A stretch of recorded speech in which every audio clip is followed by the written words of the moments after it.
Mari sama-sama kita buka di dalam Injil Lukas pasal yang ke-15 ayat yang ke-24. Injil Lukas 15 ayat yang ke-24.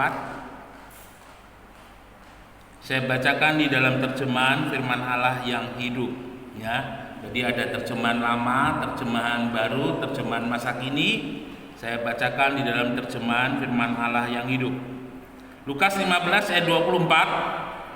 Karena anakku ini mati, tetapi telah hidup kembali. Ia hilang, tetapi telah ditemukan lagi. Bapak Ibu Saudara yang dikasihi oleh Tuhan, apa yang dituliskan di dalam Lukas 15:24 ini merupakan bagian daripada perumpamaan tentang anak sulung dan anak bungsu, ya. Di mana di sana dikatakan bahwa anak bungsu ini suatu saat meminta harta warisan kepada bapaknya. Kemudian setelah dia dapat warisan, dia pergi meninggalkan bapaknya dan hidup meninggalkan bapak. Dan setelah dia hidup meninggalkan bapak, harta bendanya habis. Dan terakhir dia bekerja di peternakan babi. Jadi rupanya keadaannya sulit, nggak ada orang yang memberi makan. Sampai-sampai di dalam Alkitab dikatakan si bungsu ini kepengen makan, ya, makanan babi. Jadi benar-benar keadaannya sudah parah. Nah, singkat cerita, di satu titik rupanya si bungsu ini mulai sadar dia, ya. Dia mulai membayangkan di rumah bapaknya itu ada banyak orang, bukan sanak, bukan kadang begitu, hanya pegawai, tapi mereka makan enak. Lalu kemudian si bungsu ini mulai berpikir, seandainya saya kembali kepada rumah bapak, maka saya akan juga hidup yang terpelihara, ya. Dan dia tahu bahwa resikonya ketika pulang ke bapak diterima atau ditolak. Singkat cerita, akhirnya si bungsu ini pulang, dan yang terjadi di sana ketika si bungsu datang dan dia meminta ampun, meminta maaf kepada bapaknya memeluknya. Tidak ada kata-kata yang kasar yang keluar dari mulut bapaknya, tetapi yang ada adalah rasa rindu, rasa kangen.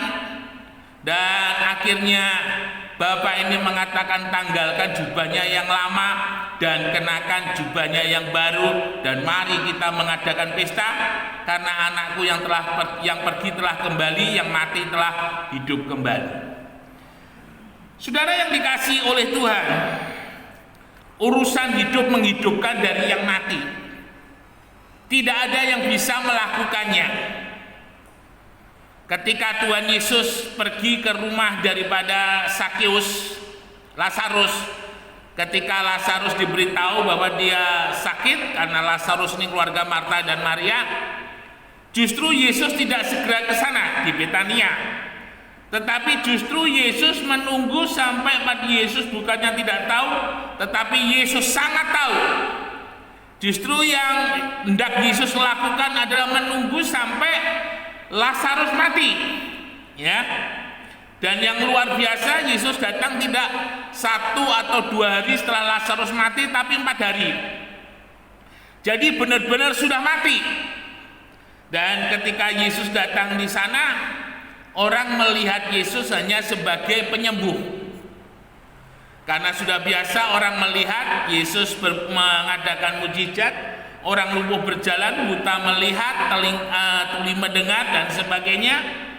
Tetapi hari itu Yesus mau menunjukkan sesuatu yang lebih daripada yang biasanya, sesuatu yang hanya bisa dilakukan oleh Allah, sesuatu yang ingin ditunjukkan oleh Yesus, bahwa dia tidak hanya manusia tetapi juga ada ilahi di dalam kehidupannya, ya.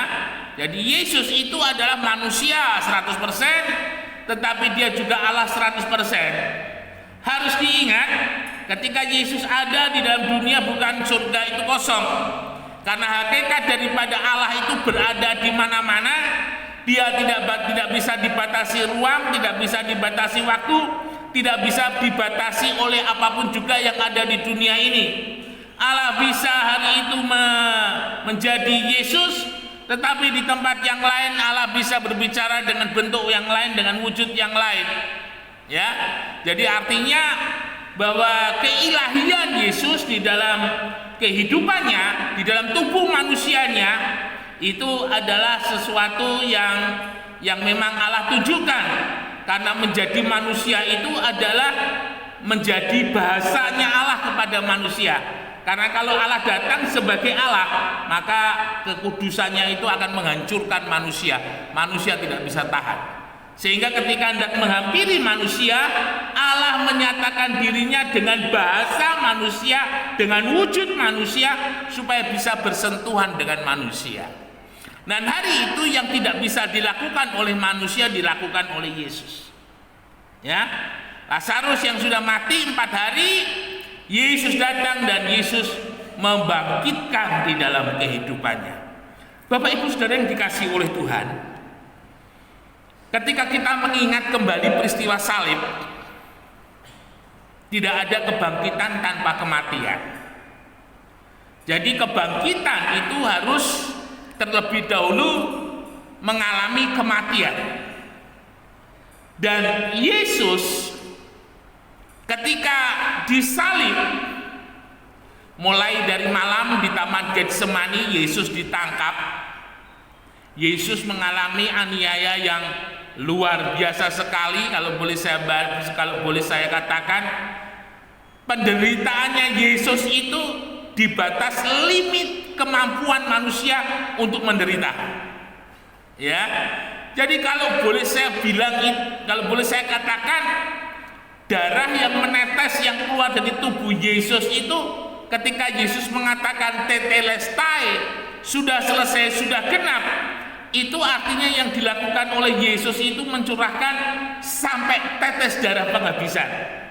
Sampai-sampai ketika lambung Yesus ditusuk, tidak lagi mengeluarkan darah tetapi mengeluarkan air, karena artinya memang sama sekali sudah tidak ada darah di dalam tubuh daripada Yesus. Saudara bisa bayangkan manusia yang terdiri dari cairan, yang terdiri dari darah, dihabiskan oleh Yesus mulai dari Taman Getsemani. Yang keluar pada saat Yesus dicambuk, yang keluar pada saat Yesus dipukul, dan yang keluar pada saat Yesus di atas kayu salib itu entah berapa liter itu jumlahnya. Ya, jadi benar-benar kalau boleh saya katakan, yang dilakukan oleh Yesus penderitaannya itu di batas kemampuan manusia. Mengapa harus demikian? Bapak Ibu Saudara yang dikasihi oleh Tuhan, kita harus ingat bahwa di dalam perjanjian lama itu aturan-aturan orang yang berbuat dosa supaya mendapatkan pengampunan itu dendanya itu sudah pasti. Tetapi yang menjadi masalah sekarang adalah siapa yang bisa menebus semua dosa manusia untuk bisa kembali diperdamaikan dengan Allah selamanya. Karena perdamaian yang dilakukan pada masa perjanjian lama itu perdamaian sementara. Orang bisa jatuh bangun di dalam dosa, dan dikatakan justru oleh karena Taurat orang semakin berdosa.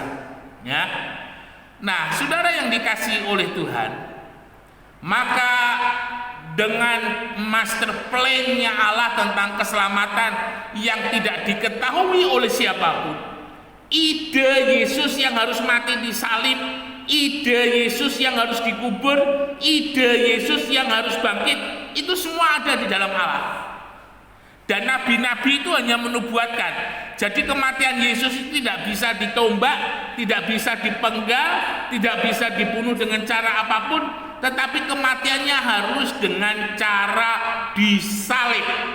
Ya, dan sesuai dengan nubuatan, karena itu master plan-nya Allah yang Allah beritahukan kepada umatnya, Yesus harus bangkit pada hari yang ketiga.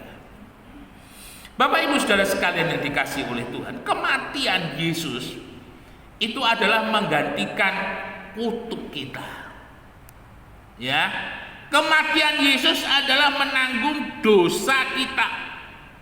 dosa yang mendatangkan kemiskinan, dosa yang mendatangkan sakit penyakit, dosa yang mendatangkan tidak adanya damai sejahtera, dosa yang mendatangkan perpecahan dan sebagainya.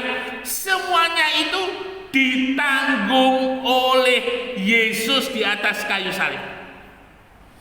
Jadi yang tidak baik, yang sakit, yang buruk, itu semuanya ditanggung oleh Yesus. Ya. Sehingga ketika Yesus di Taman Getsemani, Yesus katakan, "Ya Bapa, kalau boleh lalukanlah cawan ini daripadaku. Melainkan bukan kehendakku yang jadi, tetapi kehendakmu yang jadi." Cawan ini adalah cawan hukuman Allah, cawan murkanya Allah. Ya. Dan ketika Yesus disalib, kata yang terakhir adalah tetelestai, sudah genap, sudah dibayar semua, sudah aku tanggung semua kutuk-kutuk dosa, semua akibat dosa, Yesus yang membayar lunas. Nah, Bapak Ibu Saudara sekalian, pada hari yang ketika Yesus bangkit, dan kebangkitan Yesus itu mengangkat ketakutan. Kebangkitan Yesus itu memberikan pengharapan. Kebangkitan Yesus itu memberikan sukacita.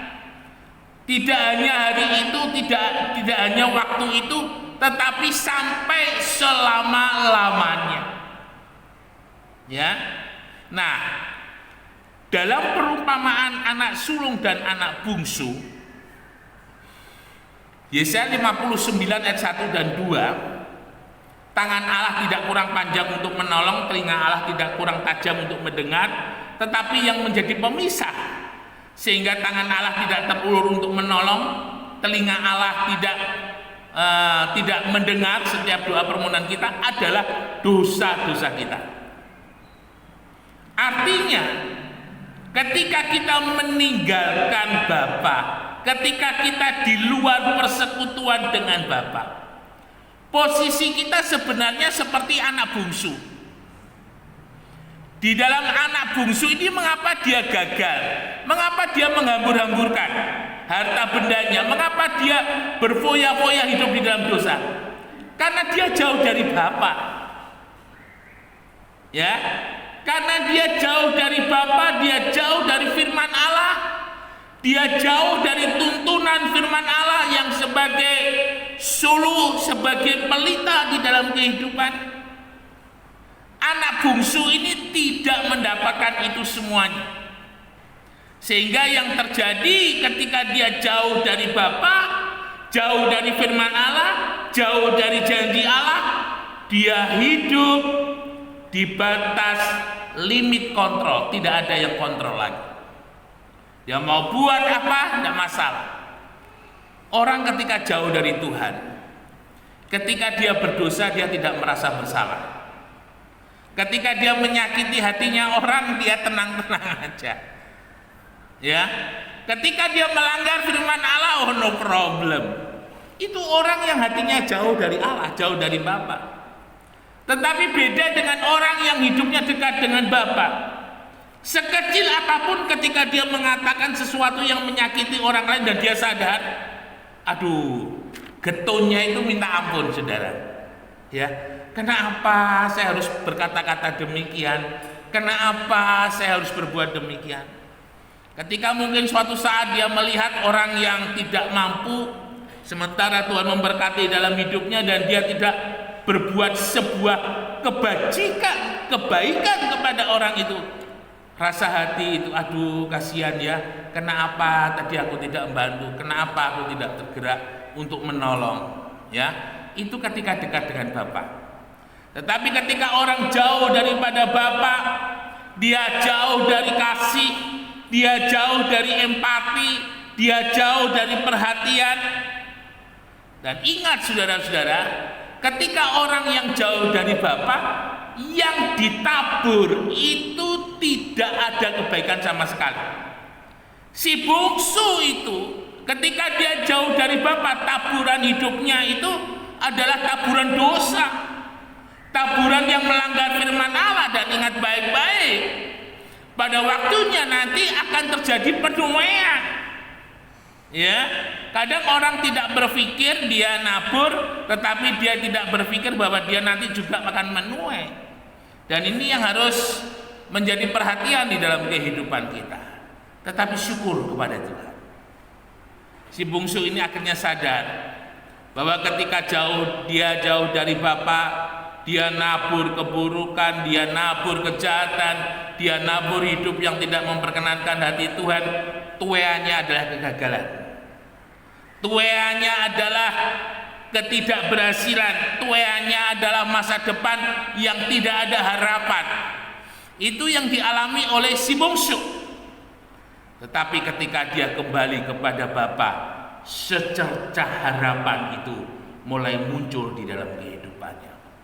Seperti sebuah tanah yang kering, di mana di situ ada tunas yang tidak tumbuh karena tanahnya kering. Tetapi seperti halnya si bungsu ini kembali kepada Bapa, seperti tunas di musim hujan yang mulai muncul, yang mulai bersemi, yang mulai tumbuh. Sore hari ini tidak ada yang tidak mungkin bisa Allah lakukan. Tidak ada yang tidak mungkin Tuhan bisa kerjakan.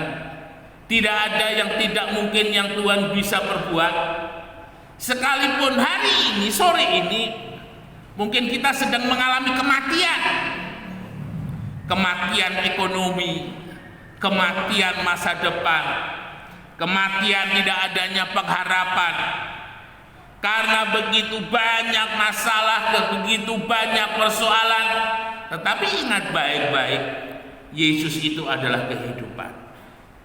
Ketika kita kembali kepada Yesus, ketika si bungsu kembali kepada Bapanya, tanggalkan kehidupan yang lama, tanggalkan jubahmu yang lama dan kenakan jubah barumu. Dan mulai saat itu si bungsu ada di tangannya Bapa, dan Bapa membuat hidupnya terus naik dan diberkati oleh Tuhan. Sore hari ini apa yang dilakukan oleh Bapa kepada si bungsu adalah yang mau Tuhan lakukan juga dalam hidup kita. Ingat baik-baik, takdirnya orang percaya, rancangannya Tuhan untuk kita ini adalah masa depan yang penuh pengharapan. Kalau di dalam kehidupan kita hari ini sedang berjalan tidak menuju ke masa depan yang penuh pengharapan, artinya kita belum kembali kepada Bapa. Ya, kita masih berjalan menurut kehendak sendiri, kita masih berjalan menurut kekuatan sendiri, kita masih berjalan menurut kepandaian sendiri, dan itu tidak akan menuntun saudara kepada masa depan yang penuh pengharapan. Jujur kalau boleh saya katakan, ketika Tuhan memimpin di dalam kehidupan kita, yang Tuhan lakukan kepada kita itu gila-gilaan, saudara. Jadi kalau Tuhan mau memberkati dalam kehidupan kita itu gila-gilaan. Tidak lagi sedikit, tetapi gila-gilaan. Ya, luar biasa. Meskipun kadang Tuhan izinkan kita berjalan di dalam lembah kekelaman, tetapi itu hanya sesaat. Bukan terus menerus, karena Tuhan izinkan ketika di lembah kekelaman kita mau bergumul, kita mau dekat kepada Tuhan. Kadang berkat itu membuat kita nyaman, kadang berkat itu membuat kita lengah. Dan Tuhan izinkan kita berada di lembah kekelaman, Tuhan izinkan kita dalam situasi dan kondisi sulit, karena Tuhan mau pada saat itu kita dekat kepadanya. Dan ketika kita dekat, jangkauan tangannya Bapa itu akan mengubah segala-galanya dalam hidup kita. Jangan biarkan sore hari ini kita berjalan sendiri, kekuatan sendiri. Jangan jalan seperti si bungsu dengan kepandaian sendiri, tetapi biarlah kita kembali kepada Bapa. Dan ingat baik-baik, ketika kita kembali kepada Bapa, Bapa akan pulihkan semuanya. Bapa akan pulihkan hati yang retak. Bapa akan pulihkan ekonomi yang retak. Bapa akan pulihkan kesehatan yang retak. Bapak akan pulihkan hati yang hancur, Bapak akan pulihkan ekonomi yang hancur, Bapak akan pulihkan kesehatan yang hancur untuk menjadi baik bagi kemuliaan dan kebesaran nama Tuhan. Ya, jangan jauh-jauh, cepat balik. Cepat balik. Tuhan mengasihi saudara, Tuhan mengasihi saya. Tuhan mau saudara diberkati, Tuhan mau saya diberkati, dan mari kita sama-sama mendekatkan diri kepada Tuhan, dan mari kita sama-sama terimanya berkat Tuhan menyertai sampai selama-lamanya. Immanuel, Tuhan Yesus memberkati, beri kemuliaan bagi namanya. Mari kita sama-sama bangkit berdiri, kita naikkan jawab.